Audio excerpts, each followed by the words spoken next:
Nós mulheres apoiamos ora na perna esquerda, ora na perna direita. Quando eu estou depressiva, eu faço isso aqui, os ombros caem. Essa nova ciência da comunicação neurolinguística diz que olhar para baixo e para a direita é contato com as emoções. Namorar de esquerda. O que a pessoa faz? Os locutores da Globo fazem com obstáculo entre os dentes. Mas eu não vou pedir para vocês fazerem isso. Isso aí seria muito mal, né? Mas eu faço isso em casa assim. Eu coloco um obstáculo, uma caneta ou o próprio dedo e pronuncio as palavras da maneira mais correta possível. É fácil verificar como esse exercício dá resultado. Façam de conta que estão mascando 20 chicletes ao mesmo tempo. Isso, trabalhe bem aqui, sabe? Quem com ferro fere, com ferro será ferido. Não é? O prazer do nosso interlocutor está em ouvir a pessoa que pronuncia bem as palavras.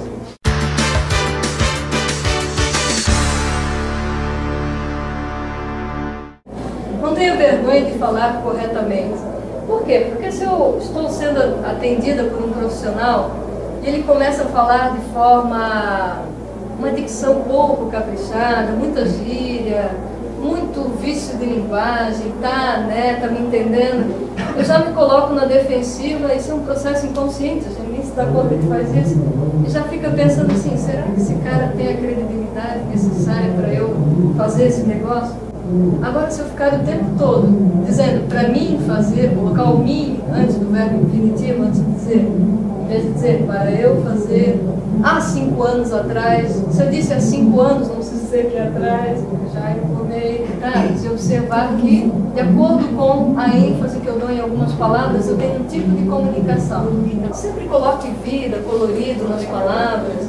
Palestrantes de agenda cheia são aqueles que nos fazem cantar, nos emocionar, chorar, falar uma porção de coisas, teatralizar, tudo menos dormir na cadeira. Se alguém dormir numa palestra minha, está encerrada a minha carreira como comunicadora.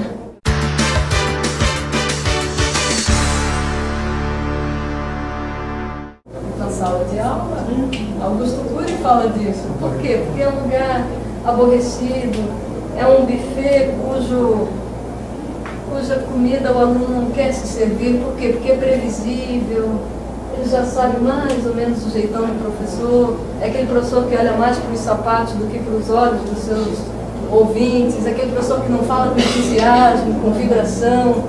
Agora, a maneira como eu vou falar isso, a aula, o aluno tem que perceber que aquele assunto faz parte das minhas pesquisas, faz parte do meu dia a dia, que eu amo aquele assunto, que eu tenho uma conexão estreita com o assunto que eu estou falando. Senão, não vai me dar credibilidade e vai sair falando mal.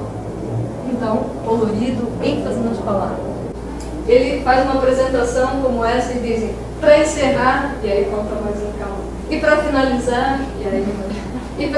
Chega uma hora que as pessoas param de se mexer na cadeira, porque a gente observa os sinais, né? Quando a conversa não está boa, a gente percebe as pessoas se mexendo.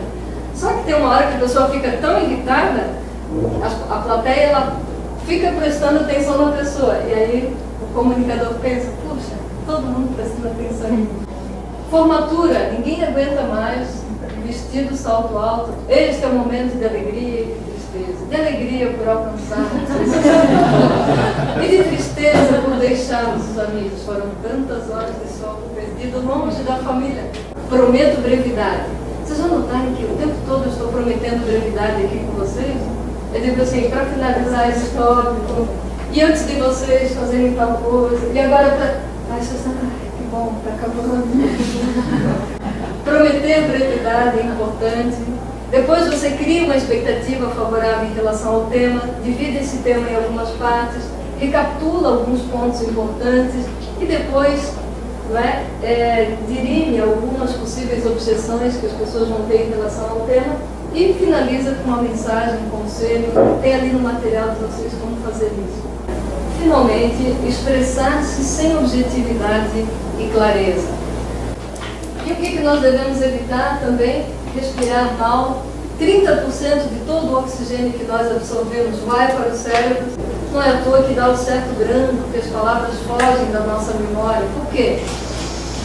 Eu preciso respirar bem, eu preciso respirar de forma adequada, respiração diafragmática, é isso?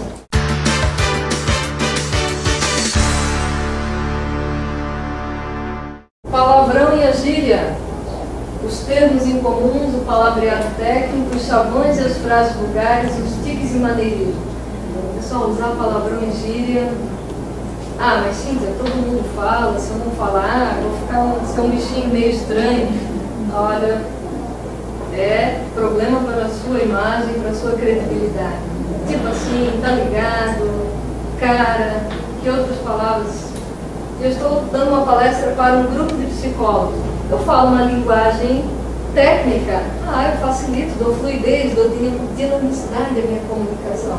Mas se a plateia é heterogênea, eu já corro o risco de chegar no final da minha apresentação, a pessoa ainda está lá no início. O que será que a professora quis dizer com aquela palavra?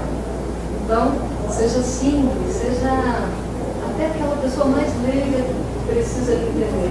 Pessoal, vamos lá, porque unidos venceremos. Aí eu já penso, o arroz lá de casa é a mesma coisa. E a união faz a força. O açúcar também.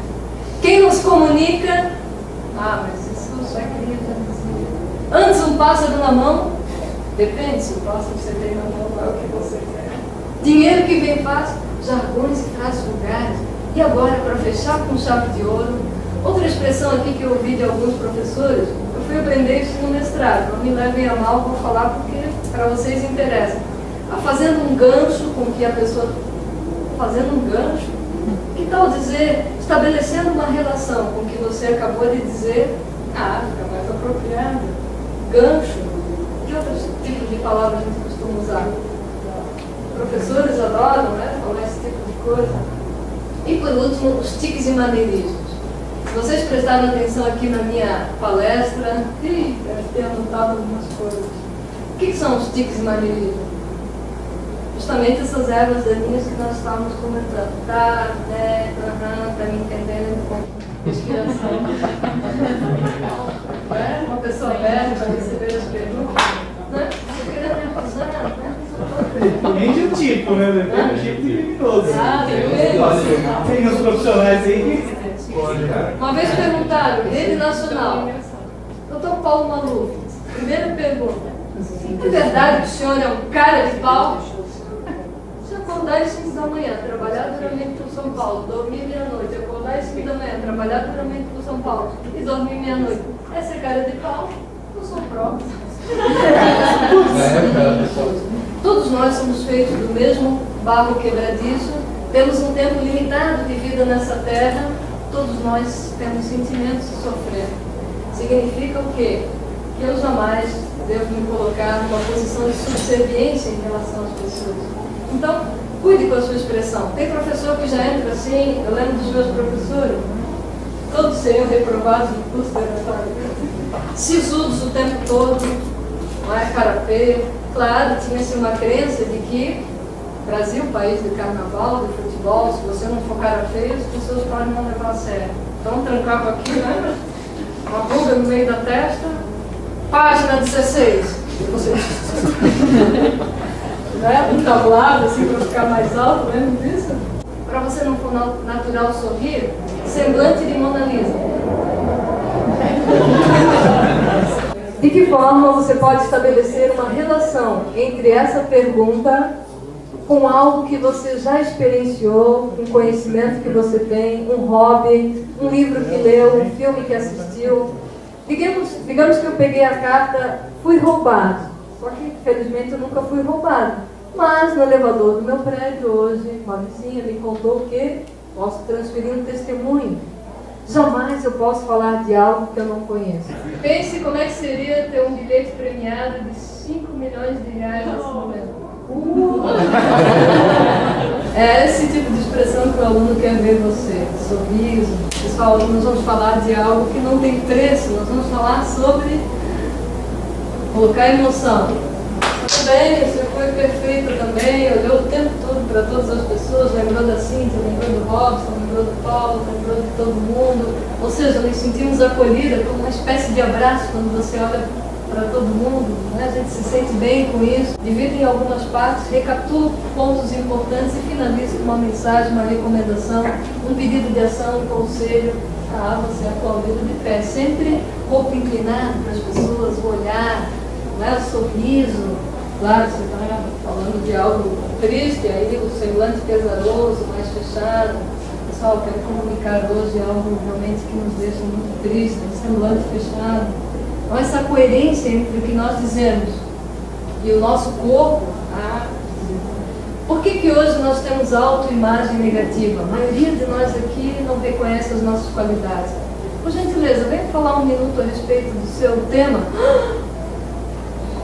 Acontece isso com vocês? Boca seca, visão turva, cabeça tonta, taquicardia, é a pessoa branco total. Por quê? Porque os nossos pais, eu não sei como é que era na casa de vocês.